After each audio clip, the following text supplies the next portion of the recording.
आइंदा साल जब रमज़ान आएगा, रमज़ान का महीना, तो हम जिंदा होंगे कि नहीं कुछ नहीं पता कि ये हमारे ज़िंदगी के आखिरी रमज़ान। अल्लाह करे, अल्लाह करे, अल्लाह करे ऐसी बहुत सारी रमज़ान के मुक़द्दस महीने हमारी ज़िंदगी में हों, लेकिन पता नहीं है।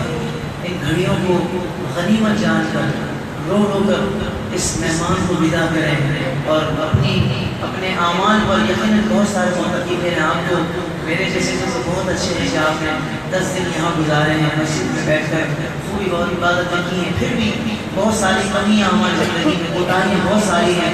आइए आंसू के साथ इस माह को रुख़्सत करते हैं। अभी सिर्फ तवज्जो अल्लाह की तरफ अपनी तवज्जो को मबज़ूल कर ले, बस अल्लाह की रहमत की तरफ तवज्जो मबज़ूल कर ले।